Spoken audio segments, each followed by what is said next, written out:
Hello, everyone. Becky Brett here with the first official episode of The Labyrinth, the new format from Virtual Executive Director, where I interview artists, content creators, and entrepreneurs about the transformational moments in their lives. We follow the mantra of The Labyrinth, which is release, receive, return, and talk about things like what did they have to release in order to fully inhabit who they are now? Like what were their old thought patterns, habits, beliefs, things that they clung to that actually weren't supportive of them. We talk about what they received instead, what gifts came from those moments. What did they learn? What new habits did they form? What new supportive people did they bring into their lives? And then we talk about how they incorporated all of that in the return to their everyday life. So this first interview is with Natasha Bowles, and Natasha is a naturally insightful powerhouse of a woman. Her perception and vision makes the impossible possible. How does she do this? She is a virtual assistant, and actually she owns a company now called Natasha Bowles Professional Services, NBPS. And she now leads a team of VAs who work with clients all over the world. She is an entrepreneur, a writer, mother, speaker, executive assistant, consultant, and digital nomad. She has provided freedom and exceptional support to her clients since 2016. She is often referred to as Wonder Woman by her peers. And if you tempt her with your hopes and dreams, you will often be met with a smile and the words, "That's crazy, let's do it." I love this woman.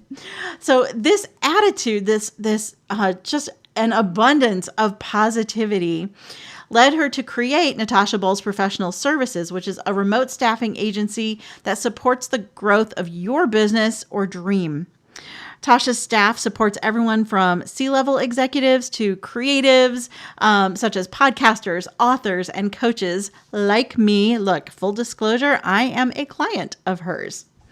And so Tasha, you'll hear her awesome accent. She is a Texas girl by birth, and she now lives just south of Nashville, Tennessee, with her amazing family and rescue pups, Astrid and Apollo.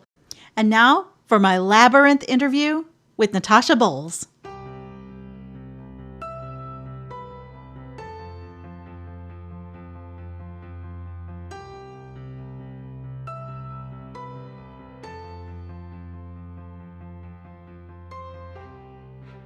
What Tasha and I are going to talk about today is releasing, as in releasing the bullshit work you do that you should not be doing anymore to a virtual assistant, right? Who is way more affordable than you think.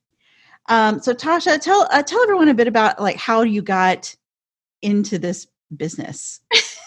So I joke that I'm the accidental entrepreneur. Because I started the business by accident. So I've worked in administration on and off my entire life. I mean, my family's always had their own companies. You know, we were all expected to work. You know, I did secretarial work at 12. So it's always sort of been kind of in my blood. I went into teaching when the kids were little so I could work their schedule. And I worked until they were teenagers, but then I got a little bit disillusioned with the school system and everything that was happening. And I quit my job in 2015. I actually quit at Christmas break in 2015. And my grandfather was very, very ill and he was in hospice, but he's also a Spitfire. So he fired everyone that we brought in to take care of him. And so I told my grandmother, I said, well, you know, I'm not really working with the school system anymore. I'm not really, you know, doing anything right now. And I'll just sit with him, and got a little small stipend from Medicare for sitting with him. And, you know, it was good. It was a great 10 months. He hung on with us, but he slept a lot. And so I started looking for things to do online, and I'd already been copywriting and doing a few things. I already had a couple of relationships with like authors and things like that for summer work. So I just started kind of continuing that, and I joined a bunch of groups. So networking is a big deal. And I met some people in the field, and I met a woman that was looking for someone to fill in for her assistant, her executive assistant, while she was on maternity leave. And so I I said, well, I could do that, but I'm in Nashville and they were in San Francisco. And she was like, no problem. I think we can make it work. I just mostly need someone not to let my calendar get out of control and keep up with my emails. And I was like, okay, cool. So we hit it off, and I ended up coming to work for her husband also. And he kind of became my flagship client. And the rest, as we say, is history. I now have 11 clients and 3 assistants under me. So you, in just a few short years, you have built this into a for-real six-figure business. For-real six-figure business. I am well on my way to 7 figures. Oh my gosh, that is amazing. Wow. So, okay. I love that this was sort of born out of necessity. I think that's how most entrepreneurs start, right? Like, right? You find your niche and fill it with what you've got. Let's talk about how does someone know that they are ready for a VA or that they need a VA? What are some key indicators that now's the time? If you have a business or a big project, you need a VA. But some indicators that it's time, and a lot of people try to do the indication by budget. I actually had a really good talk with a mutual friend of ours a couple of weeks ago, and she was like, I've been wanting to hire you, but I was thinking I needed like thousands of dollars before I could, of that extra income to be able to afford a VA. I'm like, no, our lowest package starts at $500, and you would be amazed what we can do for $500 for you. And she was like, whoa. So money should not be the determiner, because honest to goodness, if you look at your time and how much time you're spending on tasks that frustrate you or tasks that you're really not that familiar with or don't know how to do well, the money that you're going to save by getting someone to do those tasks for you is going to come back to you like tenfold. So yes, when you feel frustrated, when you stop enjoying what you're doing every day, when you dread coming into your office,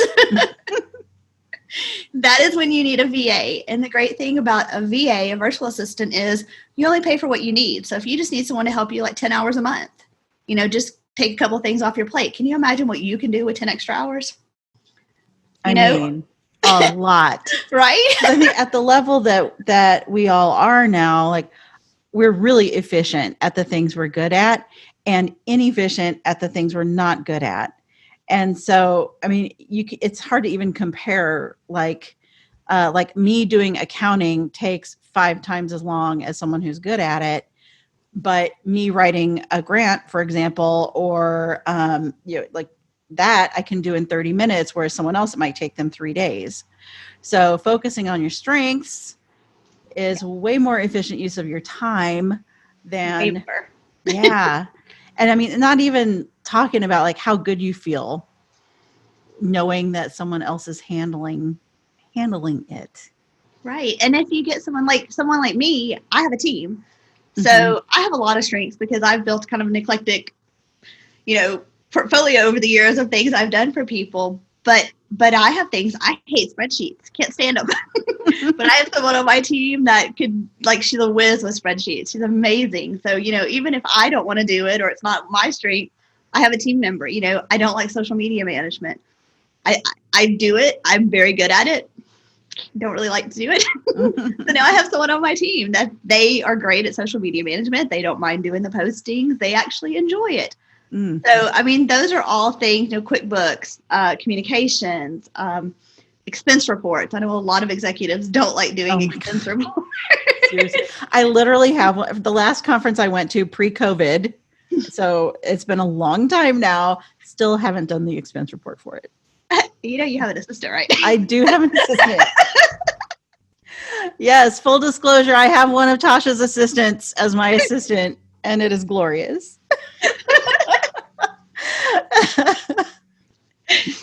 And I think a lot of people don't think because they kind of get with the whole, especially the old school thing of the secretary and being in the office, and there's just so much that you can't do virtually. And I don't really have an office if you're a just getting started entrepreneur, or if you have an office but you're not ready for a full-time person to sit at a desk in front of your office and and file their nails part of the day. No offense to anyone that does that, but there's really not. My sister is an in-house executive assistant, and she said, I wish they would let me go virtual because half the day, half the staff isn't even there half the time. They're traveling or gone or whatever.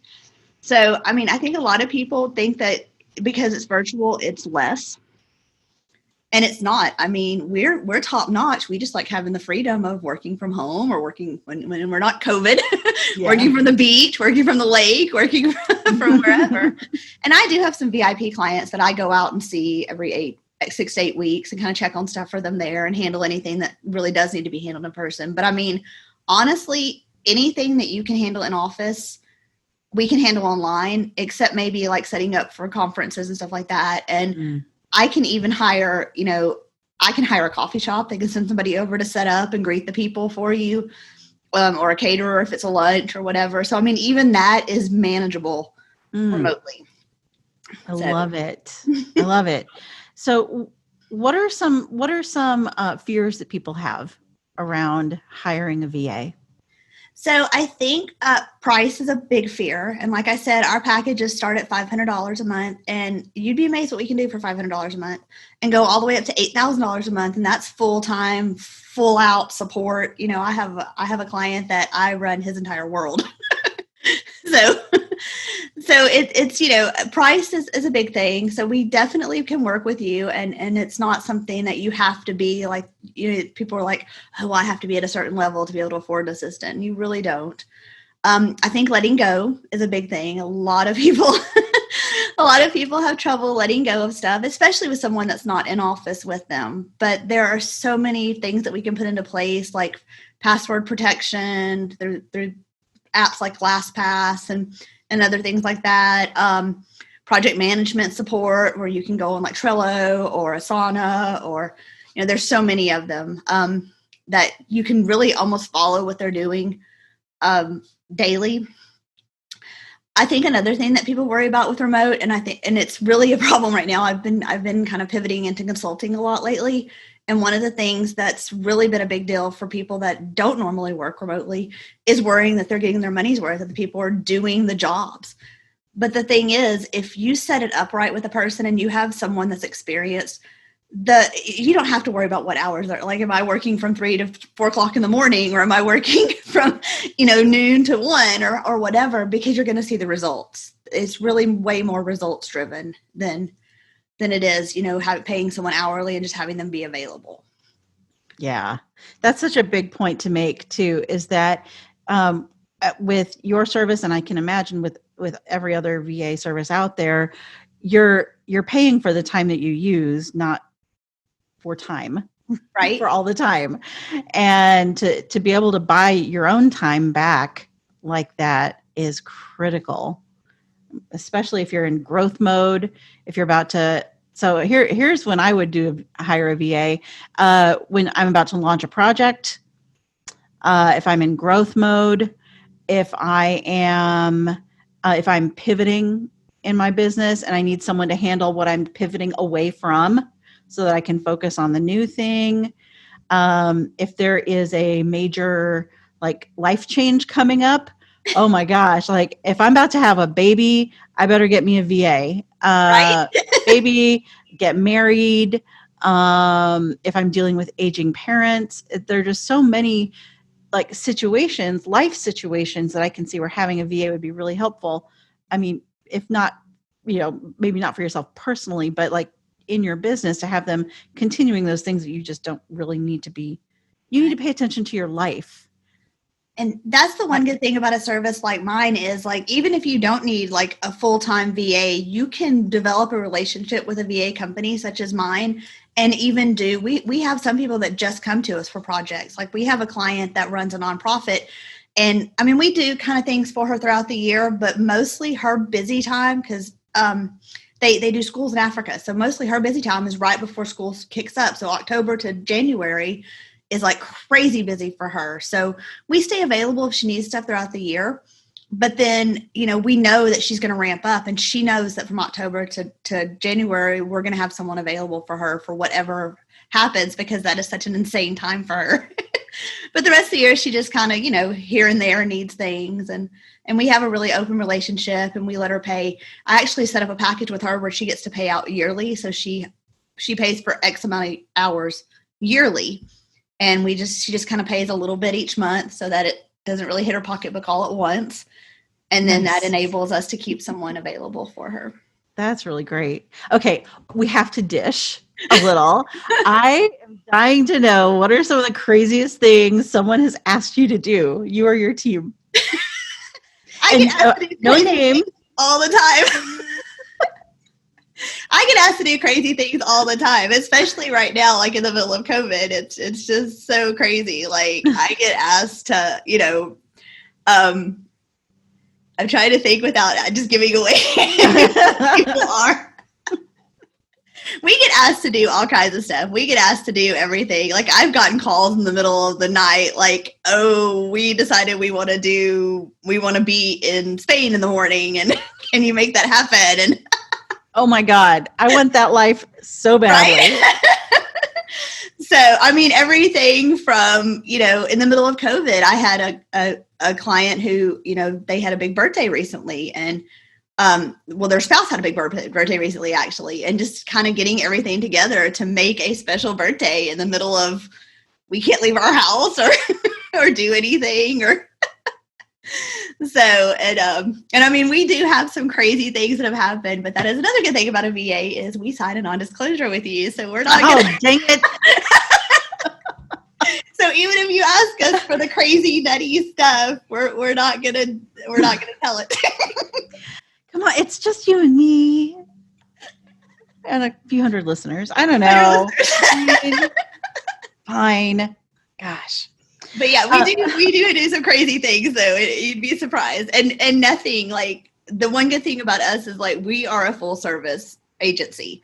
So I don't just believe it's 9 to 5. I don't just believe it's stuff in the office. I believe that for a entrepreneur or a creative person or a C-level executive to be successful, they need to have someone in their corner all the way around. Yes. Snaps to that, because claps are too loud on my microphone. Yeah. Can we just talk for a sec about supporting the whole person? Because we get into work, right? And I mean, I guess there are still businesses out there that believe you're one person at work and one person at other times. Mm-hmm. I'd like to hope that we're shifting away from that, but probably not in a lot of cases. I don't know. What are you seeing out there in the world? I mean, I think there is still that, especially in the older generation and the more, like the finance fields and things like that. But with tech being the big thing now, that's like taking over, and all the startups, and that's a lot of our clients are tech clients and creative clients and things like that. So with that, you are seeing more of I'm me and everything is me. And honestly, I think the people that are more in the rigid, this is the person I am at work, this is the person I am at home. I think those people are still probably wanting the traditional, Mad Men person at the desk, that kind of thing anyway. So we're probably not the service for them anyway. Yeah.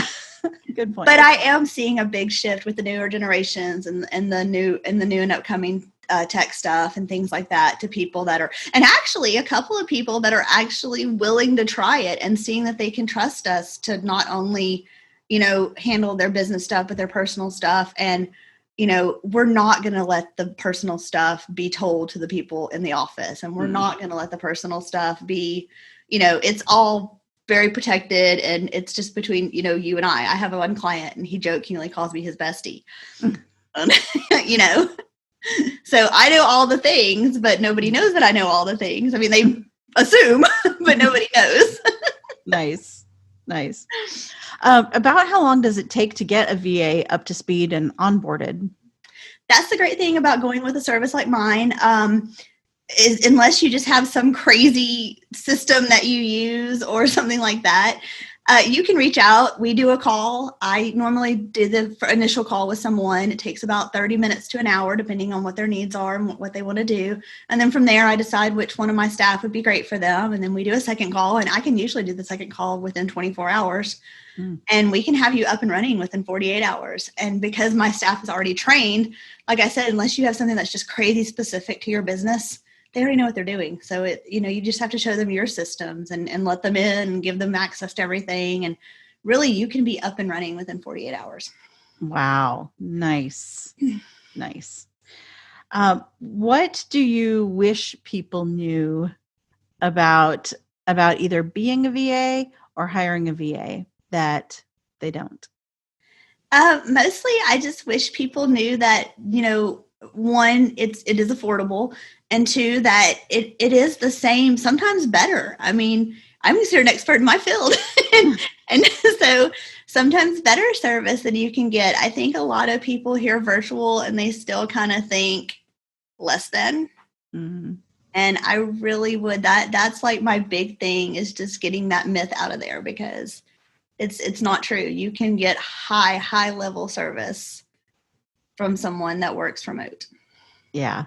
I would think too that because they work with so many clients, that they have a broader range of experience with different things that they could bring to the table than if you just hired somebody to sit outside your office for. Oh yeah. I mean, especially with like our startups and our small businesses, because we have clients that are already established businesses and already, doing well and high level and stuff like that. I can bring that high level experience that I've gotten to your business and almost like walk hand in hand with you as a partner to get you to the level you want to get to, because I'm already servicing people that are there.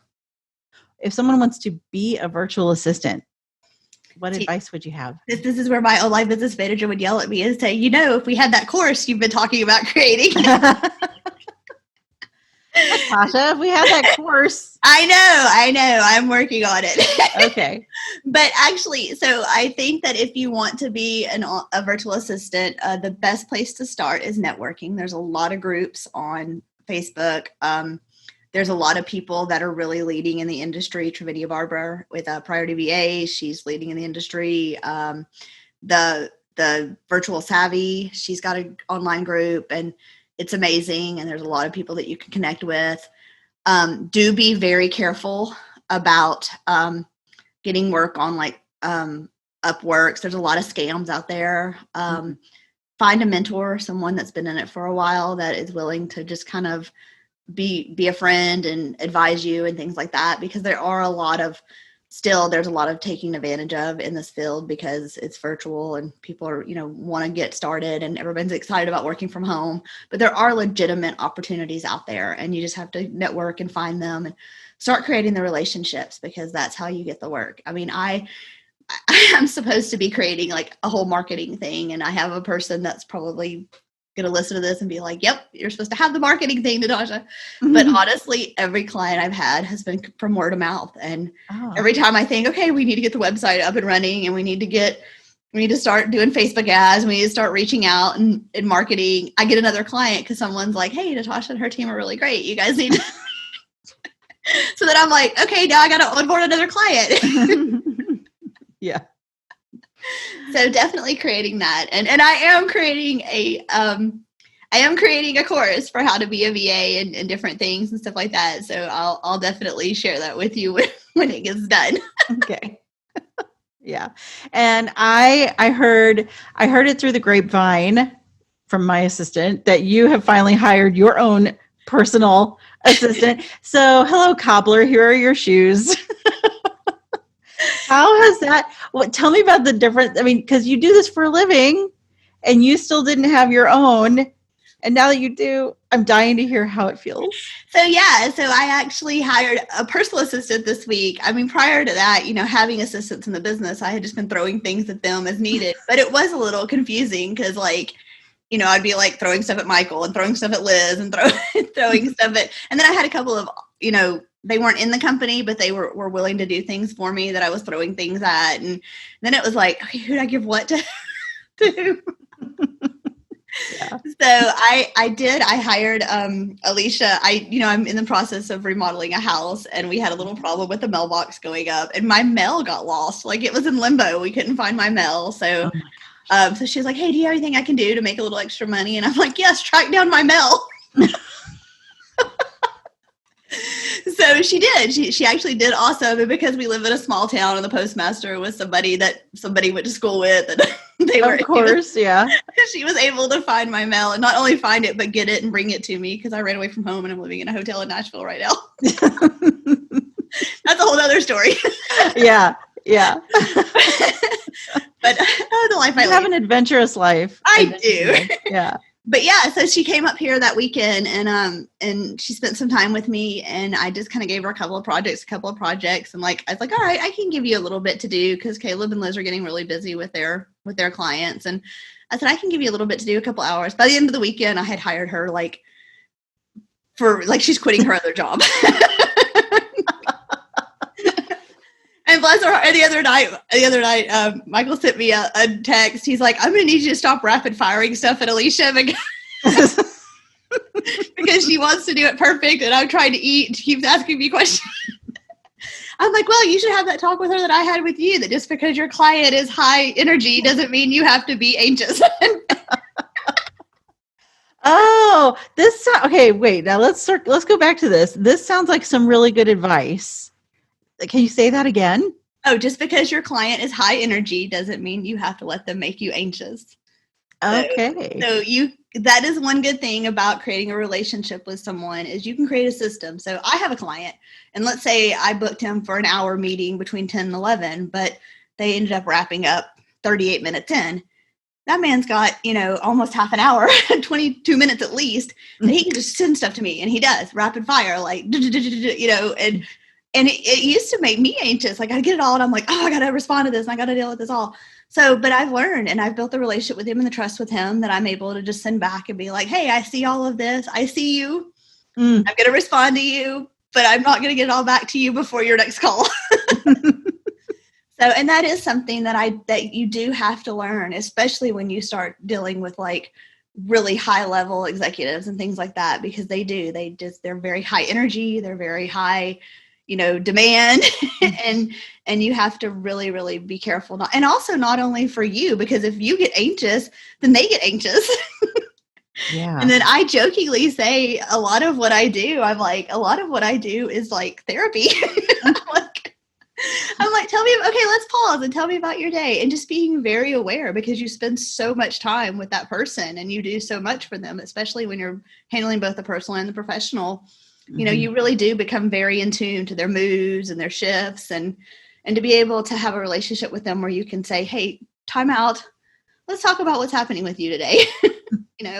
That's a really cool thing too. And something that we don't advertise that we offer. And we're certainly not going to be nosy or just jump in and be like, hey, let's just jump into what's going on with you today. But just having that relationship built and that friendship built that you can stop and say, hey, you seem a little something today. You want to talk about it? Right. So and they may not, but that's okay too. I really love that strategy of when someone's rapid firing at you to be like, I see you. I see all of this. I'm working on it. I think some people just need a response. They don't need all the responses, but just to know that it is being worked on, it has been seen. There's nothing more frustrating than sending a bunch of stuff out into the world and not knowing if it's landed anywhere.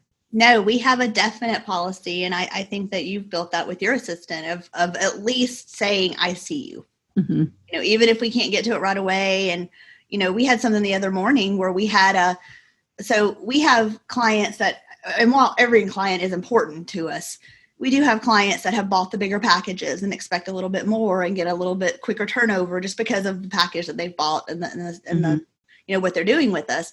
And those are kind of our VIP clients. And, we had something the other day where we had one of our clients that was a project client, but she was bleeding a little bit because, big project, things happening, stuff like that. And it kind of came down for one of my VAs to say, well, normally, I would jump right in the morning to my VIP clients, and I was like, well, okay, but you have a project client that's bleeding. So what we need to do is, first you have to say to your VIP clients, hey, I see you. Had a big project I was working on this weekend. Let me pass that off to Natasha.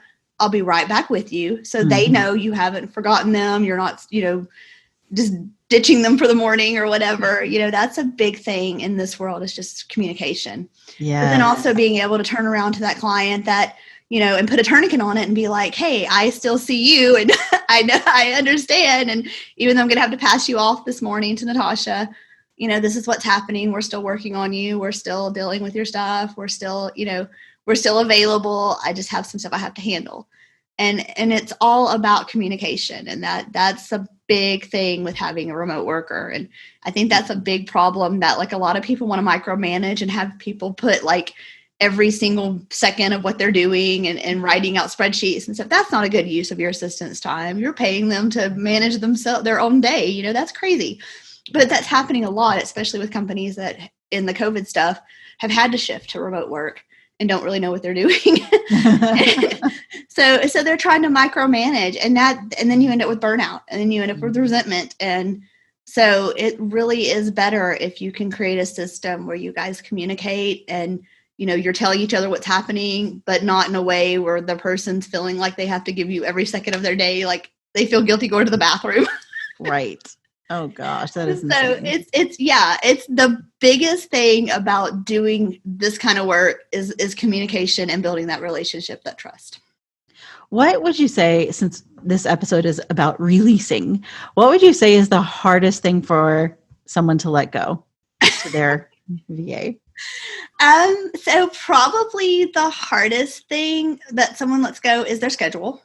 Which is the most important thing, because you really do need a gatekeeper, especially as you get busy or you pivot into something else or you're handling multiple projects. You need a gatekeeper. You need someone not only to tell other people to stand in that gap and be like, you can't see them right now. I know you're important. I know you want to see them, but you can't see them right now. But also to tell the executive or the entrepreneur or the creative person that you're working with, Becky, you can't record 20 podcasts tomorrow. Like, what? I can? No. And then, but that also gives someone, like, once they get used to, okay, you're not going to let anything fall through the cracks, or you're not going to let anything slip by. Everyone's still going to get scheduled, and they release it to you. Then that makes that person so much more efficient, because, and then also they have someone else that gets to be the bad guy. So if someone's like, oh, can I talk to you tomorrow at noon? And they're like, oh, well, let me check with Natasha. And then I'm like, I'm sorry, I booked them tomorrow at noon, but let me find you something, Thursday or, next week or next Monday, or as soon as we can possibly get you in. Then I get to stand as the person that, like, they still seem approachable. They still seem like they really want to spend time with you, which they do in most cases. but they get to have me be the one to say, oh, I'm sorry, you can't get on their schedule in an hour. Nice. So what do you do for self-care?